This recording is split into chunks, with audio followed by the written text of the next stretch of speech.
Entonces, ahí ingresa también la toxicología, ¿verdad? ¿Cómo vamos a tratar la patología? Por medio de la farmacología, que es el estudio de los medicamentos. Entonces, ven cómo todas las muchas materias que ustedes van a ir dando están o empiezan con bioquímica. Si yo no sé bioquímica, yo no puedo saber toxicología. Entonces, por eso que es importante entender bien, aprender bien todo lo que formará ya parte del conocimiento general de ustedes. Después tenemos la inmunología, que también ustedes tienen una materia que se llama inmuno, ¿verdad? Que estudia qué cosa. Exacto, ¿no? Todo lo que es anticuerpo, todo lo que es complemento, o sea, todo lo que se da también en respuesta a algún tipo de ataque al organismo. La genética, que secuenciaba la genética, el material genético, ¿verdad? Los códigos, las proteínas, vimos bastante bien también eso ya cuando empezamos a dar proteínas. La biología molecular, que también es muy utilizado, ¿por qué? Porque secuencia la cadena, ¿verdad?, de proteínas, se busca el gen que tenga problemas, o sea, también entonces forma parte de la bioquímica. La microbiología, ustedes también están estudiando. La microbiología ya es el estudio de una bacteria en cuestión, ¿verdad? Elegir el tipo de bacteria que está ocasionando el daño, elegir el medicamento que va a tratar esa patología. La zoología también, porque tenemos enfermedades que son de animales y que también se dan en las personas, ¿verdad?, en los seres humanos. Entonces, también es importante, no podemos descuidar nosotros que puede ser una patología de algún animal que tiene el paciente. Siempre tiene que formar parte del protocolo diario de atendimiento de ustedes. ¿Qué animal tiene en su casa? ¿Entienden? Siempre pregunten eso. ¿Dónde vive? ¿En qué trabaja? ¿Si viajó? ¿Si se fue a algún lado? ¿Qué animal tiene en la casa? ¿Verdad? Entonces, todo eso es importante para poder determinar algún tipo de patología. Y la botánica es la misma cosa, ¿verdad? La botánica, que es el estudio de las plantas. Y sabemos que las plantas, o sea, todos los medicamentos, todos los productos, ya sean alimenticios, tenemos un cierto porcentaje que sí es tóxico para el organismo, ¿verdad? Entonces, a eso se refiere. Muchas plantas ya también que se consumen, ¿verdad?, en forma de té, de lo que sea, pueden también ya producir algún tipo de daño.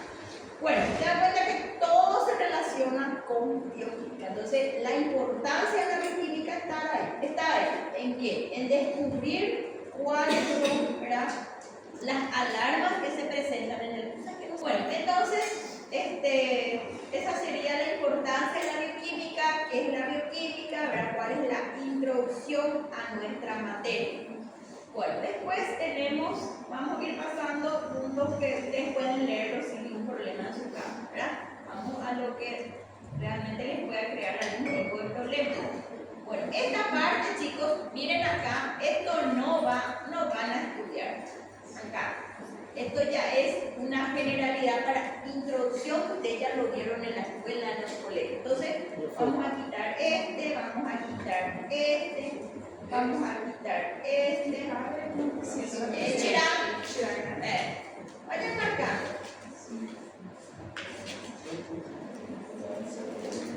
Bueno,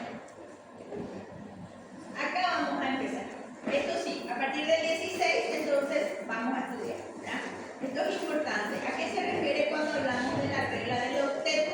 ¿Se acuerdan? Es muy importante en medicina cuando nosotros tenemos algún tipo de, ¿cómo se dice?, algún tipo de patología asociada a lo que son los radicales libres, ¿verdad? Cuando no se produce algún tipo de sustancia, de secreción, lo que sea. Entonces ahí es donde tenemos este tema de los radicales libres. Y la regla del octeto, ¿en qué consiste? En tener todos los enlaces, ¿verdad?, combinados y en un estado de combinación donde están todos llenos ¿cómo se llama?, los enlaces. Entonces, dice acá, los átomos reaccionan para formar una molécula tienden a adquirir una configuración similar a la de otras nobles, es decir, tienden a completar 8 electrones, ¿verdad?, en su última capa, en su nivel más externo. Esto es conocido como la regla del octeto, pero también tenemos que hay excepciones. Entonces, algunos átomos, dice, no poseen esa configuración electrónica, por lo tanto son inestables, de modo que tienden a reaccionar entre sí.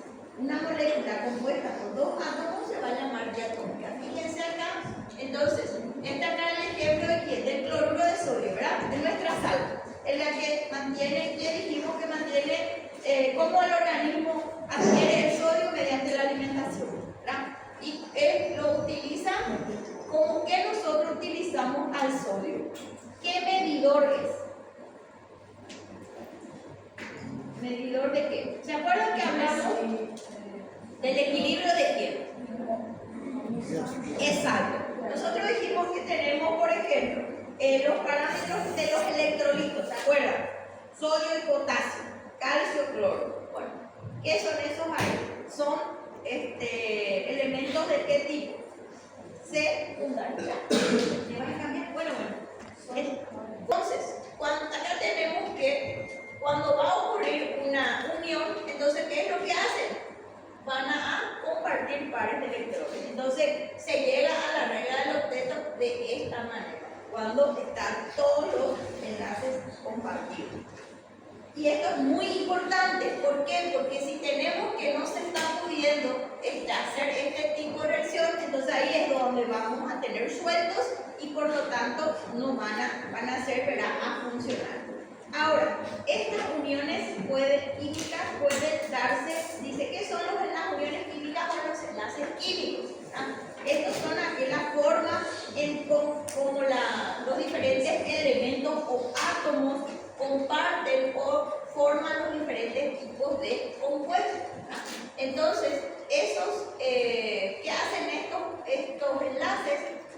Dan una estabilidad, ¿verdad? ¿Se acuerdan?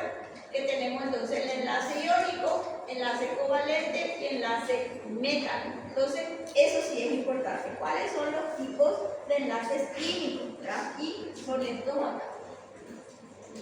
Tenemos que en el enlace, entonces, los átomos se mantienen unidos formando moléculas por medio de fuerzas que reciben el nombre de enlaces químicos o uniones químicas. Bueno, entonces ya sabemos lo que es un enlace químico. Ahora vamos a los compuestos químicos. Tenemos entonces compuestos orgánicos y compuestos inorgánicos. ¿Cuáles son los compuestos orgánicos? Están formados ¿por quién? Por los elementos primarios, ¿verdad? ¿Y cuáles son los elementos primarios? Principalmente es el Chomsky, ustedes dicen. ¿Y por qué son primarios? Porque las biomoléculas están formadas, ¿verdad?, principalmente por esos átomos. Y después ya tenemos los inorgánicos, ¿verdad?, que también son importantes, pero tenemos en menor proporción. Vamos a mirar acá la proporción que tienen.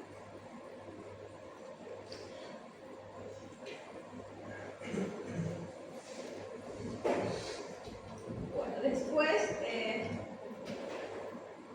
vamos a mirarlo. Esto, no, acá salimos enlace iónico. A partir de acá otra vez, ¿qué es un enlace iónico? Ya lo dice todo el nombre, ¿verdad? Es donde hay, ¿qué cosa? Se comparte iones, ¿verdad? Entonces, acá tenemos que el cloro tiene carga negativa, el sodio tiene carga positiva. Entonces, eso es un enlace iónico, en donde hay atracción de carga, ¿verdad?, en donde se comparten cargas. Algunos átomos tienden a ganar o a perder electrones con gran facilidad, formando partículas cargadas que se denominan iones, ¿verdad? Entonces, ese es el enlace químico. El enlace iónico, el anión tiene carga negativa y el catión tiene carga positiva. Entonces, ¿en qué consiste un enlace iónico? Eso sería, ¿verdad?, nuestro concepto.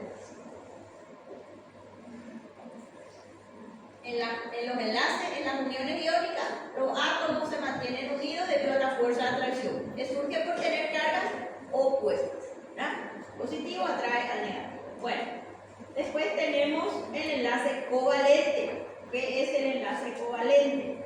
Es cuando se comparte, ¿verdad? Existe, dice, cuando la diferencia de electronegatividad no existe o es muy baja, los átomos que intervienen no pueden ganar o perder electrones, entonces no comparten. Entonces, ese es un enlace covalente, ¿se acuerdan? Que es el enlace más difícil de quebrar. Como que no se puede donar, entonces se comparte. Después tenemos el enlace opuente de hidrógeno, que es también, ¿verdad?, importante. ¿Por qué? Porque prácticamente todas las reacciones del organismo se dan en un medio acuoso. O sea, tanto la síntesis como la degradación, la eliminación de todas las sustancias o biomoléculas se dan en medio de agua, ¿verdad? Bueno, entonces dice, es una unión sumamente lábil, formándose y destruyéndose continuamente, dependiendo su efecto de estabilizar más a la cantidad de bichos, ¿verdad?, de uniones que a la fuerza de atracción entre los átomos. Es muy importante en los sistemas biológicos, ya que contribuyen a dar estabilidad a macromoléculas tales como proteínas, ácidos nucleicos. ¿Se acuerdan que la estabilidad de una proteína estaba dada por quién? Por los enlaces débiles. Ustedes hicieron el cuestionario, ¿verdad? Ahí está. Bueno, entonces vamos a estudiar la característica de cada uno de estos tipos de enlaces. ¿Saben por qué? Porque bioquímica 2 es todo esto acá. ¿Ven? ¿Qué es un enlace iónico? ¿Qué es un enlace covalente? ¿Qué es un enlace de puente de hidrógeno? ¿Ven? Bueno, entonces vamos a estudiar los conceptos, ¿está?, de cada uno de estos acá. Las fuerzas de Van der Waals son fuerzas de atracción intermoleculares inespecíficas que ocurren cuando los átomos se encuentran a distancias pequeñas y cuando momentáneamente se forman diferencias de carga en torno al átomo debido a al movimiento de los electrones. Entonces, esto serían, ¿verdad?, nuestras fuerzas de Van der Waals. Un enlace covalente, ¿verdad? Tenemos acá entonces nuestra interacción de. Bueno, después tenemos interacciones hidrofóbicas. Cuando hablamos de hidrofóbicas, ¿cuál es el ejemplo siempre que tenemos, ¿verdad? La membrana celular. Y va a estar dada por la parte hidrofílica. ¿Se acuerdan? ¿Dónde está la parte hidrofílica de un líquido? En la parte del COH. ¿Se acuerdan? Por ejemplo, de la parte del grupo carboxilo. El grupo carboxilo es el que va a hacer la parte hidrofílica, o sea, se va a unir a una proteína para que pueda ser degradada. Entonces también son importantes en las propiedades biológicas de distintas moléculas. Tenemos que ciertas moléculas presentan partes que se puedan intercalar con el agua, que son las partes hidrofílicas, ¿verdad?, y parte de porciones hidrofóbicas, de manera que las zonas hidrofílicas establecen contacto con el agua y las zonas hidrofóbicas quedan resguardadas en el interior. Entonces, de esa manera, ¿verdad?, es como las sustancias, los compuestos pueden atravesar la membrana celular mediante estas interacciones hidrofóbicas. Bueno, después tenemos la composición. La composición dijimos que estaba dado por elementos, bioelementos. ¿Cuáles son entonces estos bioelementos? Vamos a tener que son estos acá, ¿verdad? Carbono, hidrógeno, oxígeno, nitrógeno, azufre y fósforo. ¿Cuál es la biomolécula que contiene nitrógeno? Las proteínas, ¿verdad? Es lo característico de las proteínas. Bueno, después tenemos que los compuestos orgánicos, tenemos que los inorgánicos representan, ¿qué cosa? El agua representa el 70% de los inorgánicos, ¿bien? Y el 30% entonces está representado por las biomoléculas, que son los carbohidratos, las proteínas, los lípidos y los ácidos nucleicos. Entonces, del 100% la composición orgánica, de la composición química del organismo, 70 es inorgánico y 30 aproximadamente es orgánico. ¿Bien? Bueno, después tenemos las proporciones, ¿se acuerdan? Entre los primarios, ya lo sabemos, 96% aproximado. Secundario, 3,9%. Acá tenemos los electrolitos, ¿verdad? Y los oligoelementos. ¿Se acuerdan que los oligoelementos son ya, tenemos de forma vestigial? ¿Qué quiere decir? Mínima cantidad, pero que son necesarios para las reacciones, ¿verdad? Que actúan ya como cofactores. El ejemplo claro acá o clave sería el hierro, ¿verdad? ¿Necesario para qué? Para la formación de nuestra proteína sanguínea, ¿se acuerdan? De la hemoglobina. ¿Y por qué es tan importante la hemoglobina? Porque es la que nos va a dar el diagnóstico de ¿qué? De anemia, ¿verdad? Entonces, el hierro está directamente relacionado con todo lo que es la parte de funcionamiento de los glóbulos rojos, ¿verdad? Sí, ya. Entre estos otra vez vemos, ¿verdad? De los bioelementos primarios tenemos cuál es el de mayor porcentaje, el oxígeno, ¿verdad? Después el carbono, el hidrógeno y así sucesivamente. Entonces va a ir cambiando de proporción. Bueno, ya hablamos de esto. Ahora la importancia de nuestros electrolitos, ¿verdad? Dijimos que como que nuestro inicio de contenido se refiere, primero lo que damos entonces todo es la parte de bioelementos, ¿verdad? Y entre los electrolitos o los bioelementos secundarios, nosotros tenemos la importancia del sodio y del potasio. Bueno, entonces, ¿en qué casos es necesario hacer un dosaje de electrolitos? En todos los momentos que haya un desequilibrio hídrico, ¿verdad? Deshidratación, edema, pacientes que son, por ejemplo, pacientes hipertensos, pacientes que están con la glucosa elevada, o sea, siempre le vamos a hidratar. ¿Y qué es lo que se trata de hacer? Es de mantener ese equilibrio. Bueno, entonces, ¿cuáles son las funciones del sodio y del potasio? Mantener ¿qué cosa? El potencial o la presión osmótica, el equilibrio electrolítico, o sea, regulación del equilibrio de líquidos. Entonces dice, proporciona el medio iónico apropiado para diversas reacciones, regulación del potencial de membrana, conducción del impulso nervioso, contracción muscular. Todo eso entonces son funciones que ambos complementan, el sodio y el potasio. Ahora, cuando nosotros queremos medir exclusivamente porcentaje de nuestras soluciones, ¿se acuerdan? Hipotónica, hipertónica, isotónica. Entonces, en esos casos, ¿quién es el que me va a dar la información? El sodio. ¿Está bien? Y el potasio, ¿qué es lo que hace? ¿Cuál es la principal función del potasio? Es el automatismo cardíaco. ¿Qué quiere decir? La frecuencia cardíaca, latido cardíaco, por ejemplo. Un paciente está con taquicardia, mi potasio está alto, entonces esa es la causa. Mantiene también el pH del medio, o sea, el potencial del hidrógeno. Entonces, sodio, equilibrio, ¿verdad? Hídrico, la presión coloide osmótica.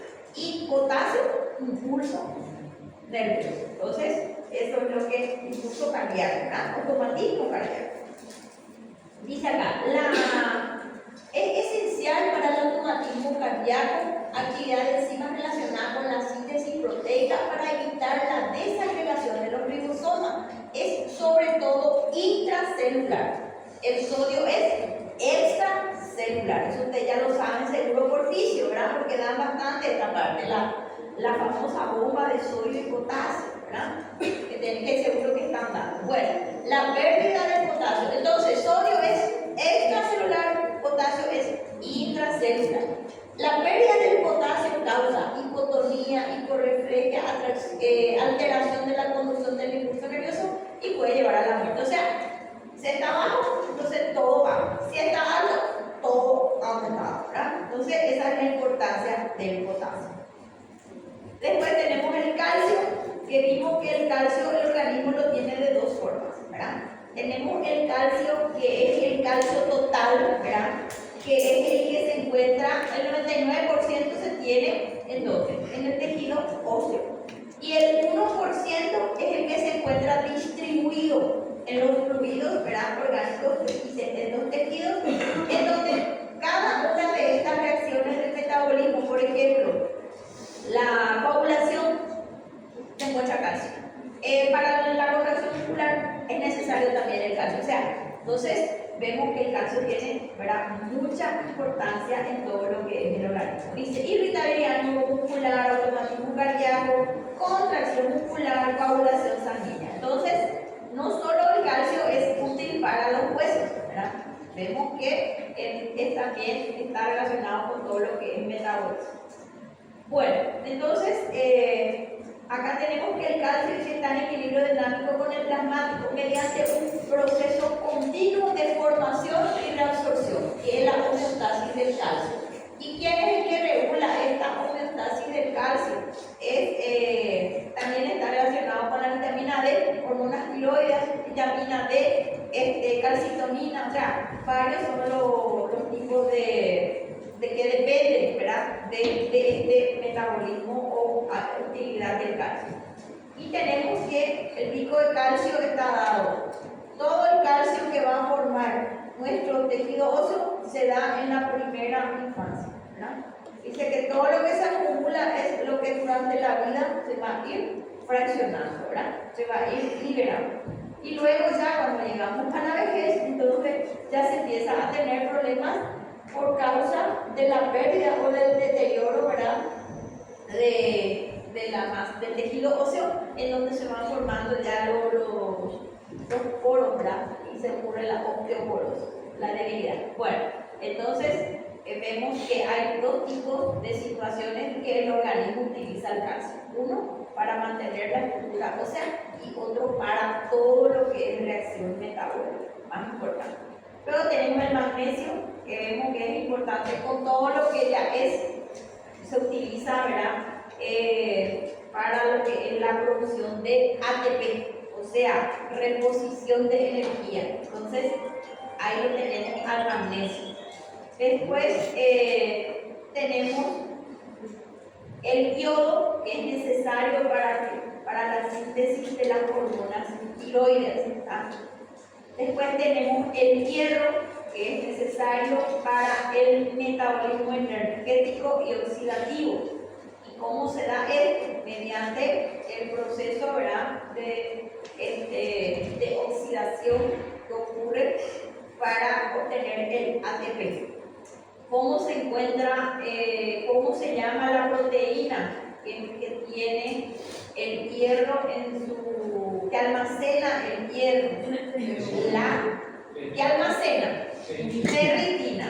Y después tenemos otra también que dijimos, otra proteína que es la que transporta, ¿se acuerdan? Transferrina. Entonces, si nosotros queremos hacer, por ejemplo, dosar o determinar una anemia en un paciente, vamos a pedir hemograma, hierro, ferritina y transferrina. Ese sería nuestro protocolo. Eso se llama... Sí. Bueno, entonces, hemograma me va a salir la cantidad de ¿quién? De la hemoglobina, ¿verdad? Protocolo de anemia voy a poner.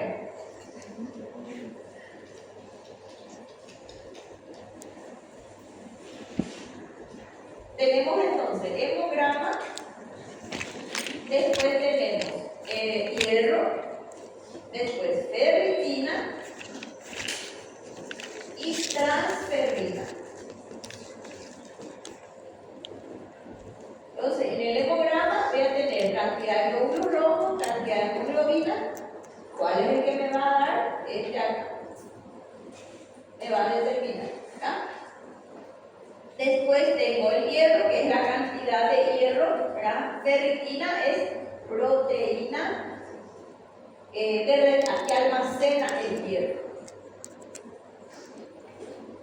Y la transferrina es proteína transporta el hierro. ¿Y dónde ocurre esto?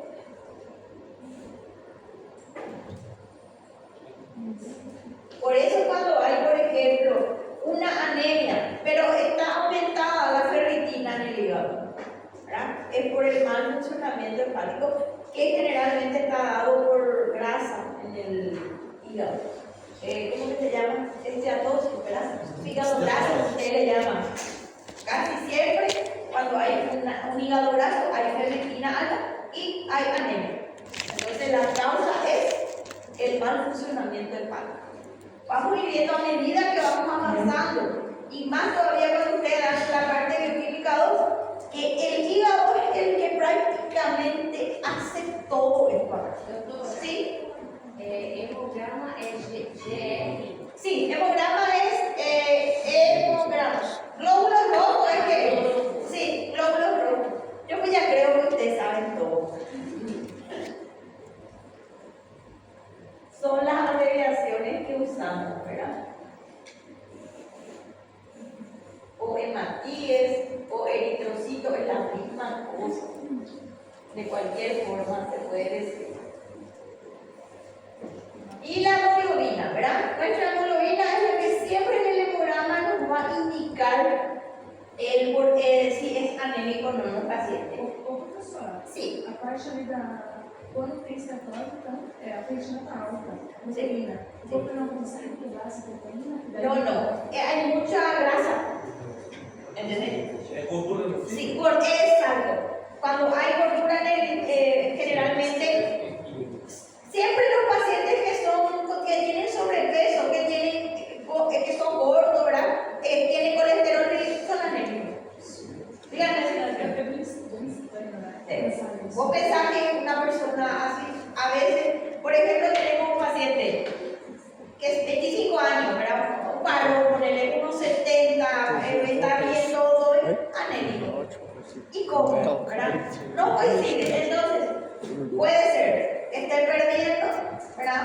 Puede ser que tenga cálculos, un montón de cosas puede ser, ¿verdad? Tenga un problema renal. También cuando hay anemia se asocia a un problema renal. Los dializados, por ejemplo, pacientes que ya están con alguna insuficiencia renal, siempre van a ser anémicos. ¿Por qué? Porque la hormona que regula la producción de glóbulos rojos se sintetiza en los riñones, que es la eritroproyetina. Entonces, si el riñón no está funcionando, pueden tener deficiencia de esa hormona. Pero eso ya es algo que está deteriorado y que no va a volver a mejorar si es que el paciente no se hace un tratamiento. Ele põe isso aí só para alimentação, já daria certo? Feijão e fígado?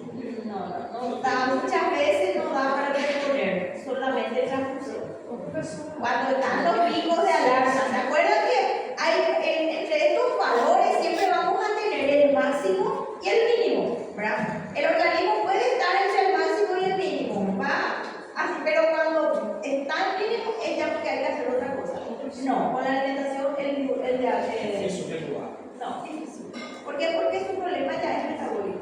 Y que vos le vas a sobrecargar, va a tener de repente mucha ferritina y no va a poder liberar esa ferritina. Entonces, peor va a ser el problema que le va a dar. Ou uma reposição também intravenosa. Ahí sí, eso es lo que más se hace, una reposición intravenosa. Pero sabemos que el dializado también no podés darle demasiada cosa. ¿Por qué? Porque vos le vas a ocasionar una sobredosis celular, ¿verdad? Porque no está pudiendo eliminar, no puede filtrar. Sí, así mismo es. Ustedes, por ejemplo, tienen pacientes que son reanémicos. Vamos a suponer un paciente que tenga leucemia, ¿verdad? Está muy anémico, pero no le puede poner, por ejemplo, 3 volúmenes de sangre, no va a aguantar el paciente. Entonces se le pone de a poquito, ¿verdad? Se le pone plasma, se le pone proteína, se le pone albúmina. ¿Por qué? Porque lo que se hace es ir tipo sobrellevando nomás, porque una sobrecarga le va a causar Faz más. uma transfusão parcial. Así mismo. Cada elemento. A bolsa de um, a bolsa de outro. Así mismo. Entonces, de a poco alta, gente? Depende. Viste que la anemia, ahora tenemos varios tipos de anemia. La que primero pensamos que es ferropénica, ¿verdad?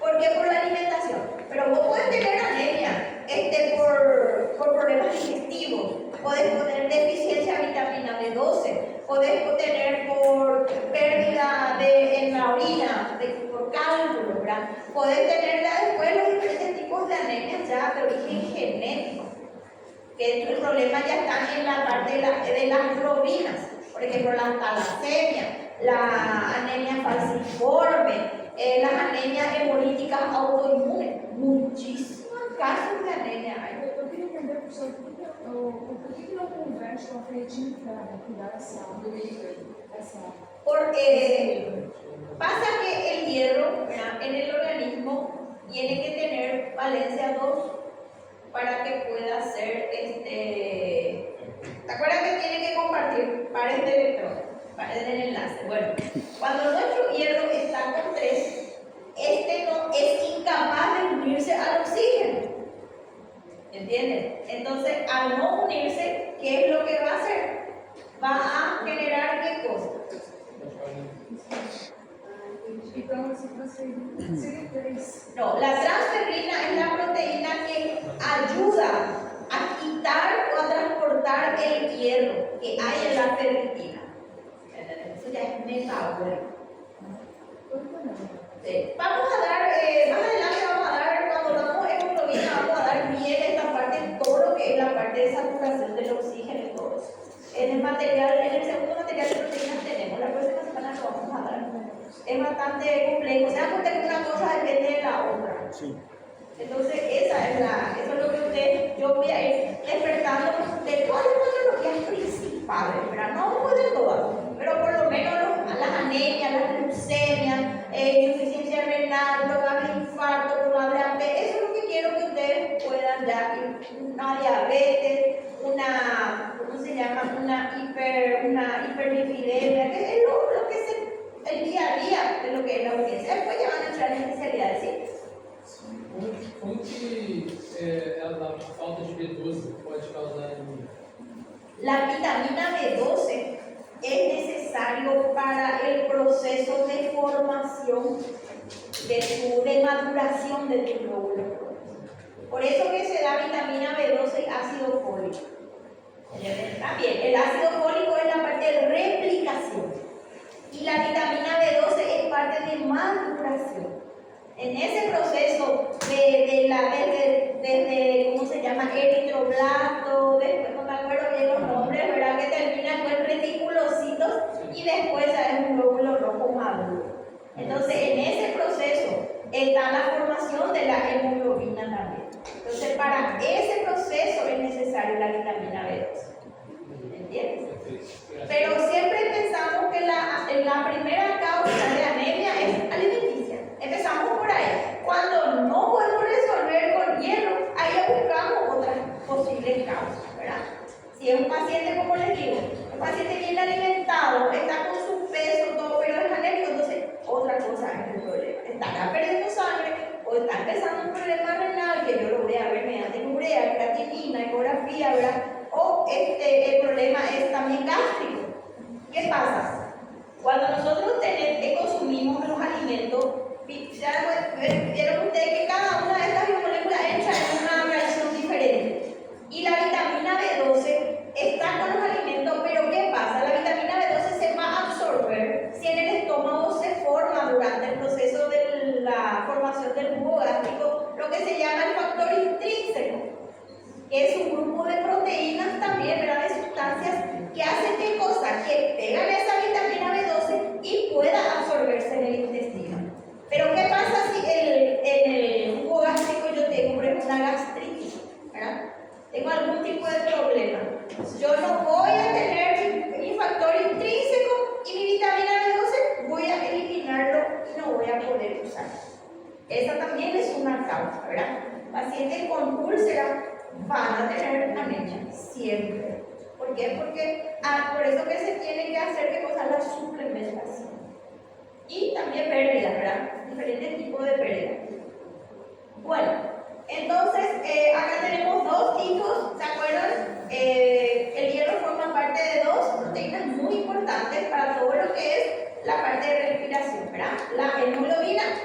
mioglobina. Bueno, la hemoglobina es de transporte, la mioglobina es de reserva, que da cuando hay necesidad en el músculo. Bueno, acá dice, en condiciones, la ferritina sérica es un indicador de los depósitos de hierro. En condiciones fisiológicas, la ferritina es la principal proteína de almacenamiento de hierro, mientras que la hemosiderina se acumula solo en pequeñas cantidades en el vaso. ¿Habrán escuchado ustedes en algún momento que se recicla, gran parte del hierro se recicla en el vaso, ¿verdad? Entonces, a eso se refiere. Dice, y la célula del sistema retículo endotelial en condiciones de sobrecarga de hierro, tenemos la hemocromatosis hereditaria. Acá ya tenemos otro problema, ¿verdad? Acá ya tenemos un problema, ¿verdad? De la parte de lo que es hereditario, genético, ¿verdad? Tenemos la hemocromatosis hereditaria y la talasemia, que ya son, ¿verdad?, genéticas. La proporción de hierro almacenado en forma de hemosiderina aumenta. Entonces, ahí hay un problema. Hay mucho hierro, pero no se puede usar. ¿Está bien? Bueno, después tenemos el zinc, ¿verdad? Se relaciona con la utilización de energía, síntesis de proteínas, protección oxidativa. El cobre ayuda para ¿qué? Para sujetar el colágeno principalmente, ¿verdad? Después tenemos el manganeso, activa importantes enzimas. El flúor, ¿verdad? Siempre que hablamos de flúor ya lo relacionamos con la parte de mantener los dientes, ¿verdad? La estructura de los dientes. Bueno, entonces dice el flúor es importante para la formación de huesos y dientes. Bueno, después, bueno, esas serían las partes principales de este material. Sí. Ali, bioelementos. Aí, bioelementos não, Oligoelementos. Não, é primário. Secundário e oligoelementos. Eu não vi a preocupação primária. Primário é Jones. Jones, carbono, hidrógeno, oxígeno.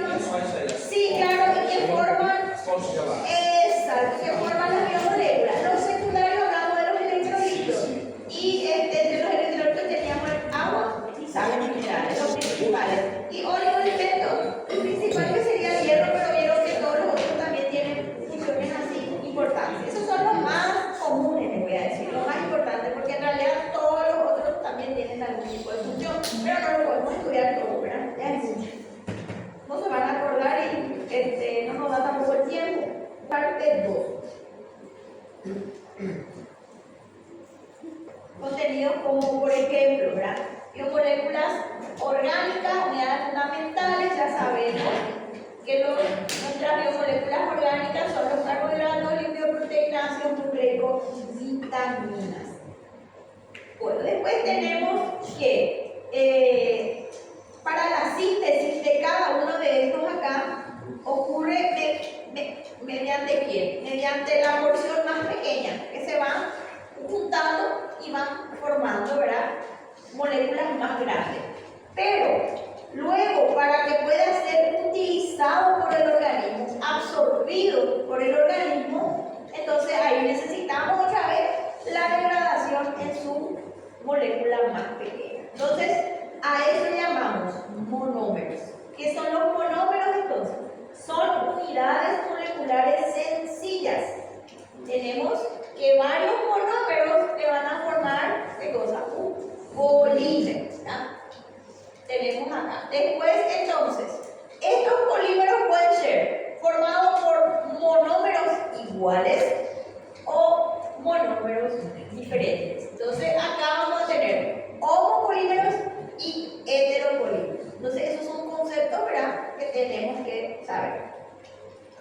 Después tenemos que estos polímeros pueden tener estructura lineal o estructuras ramificadas, ¿verdad?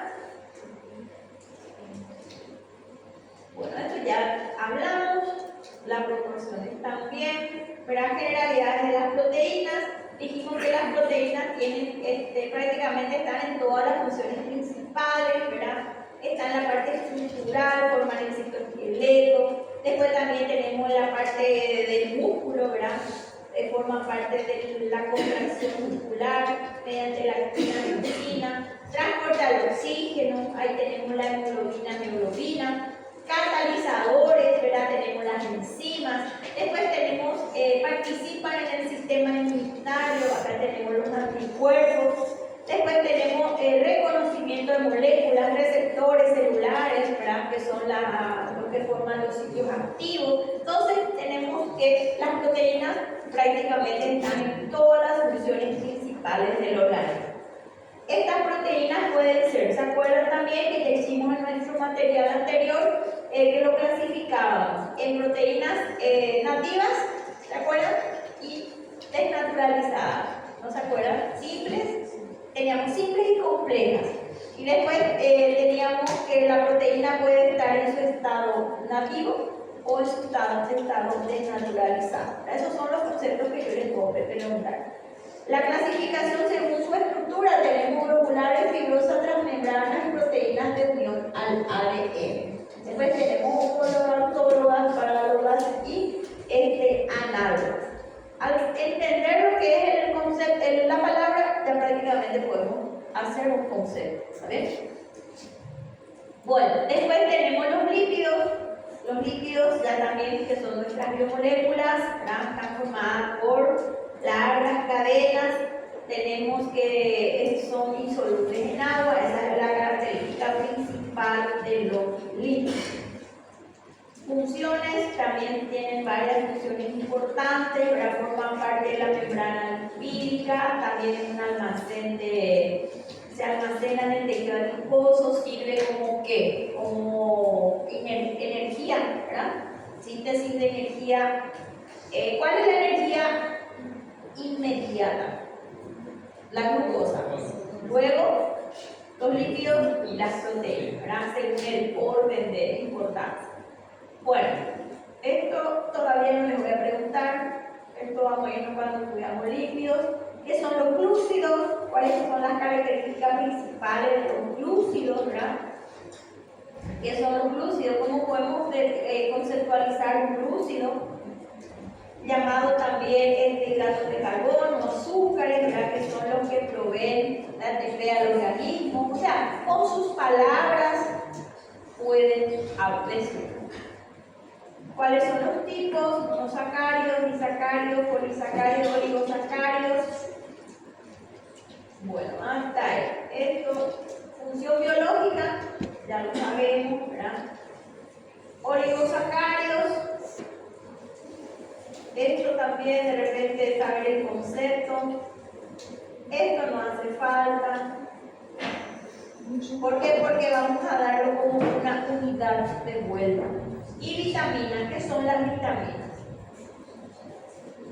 Las vitaminas son compuestos químicos necesarios que el organismo, ¿verdad?, puede metabolizar o puede sintetizar, excepto para la vitamina D y también la vitamina B3. Pero bueno, no vamos a entrar en detalle, como le digo, porque es una unidad también vitaminas, conceptos y funciones, nada más. ¿Está bien? Sí. Porque esto, bueno, las 9 ya va a ser. ¿Quieren descansar un rato?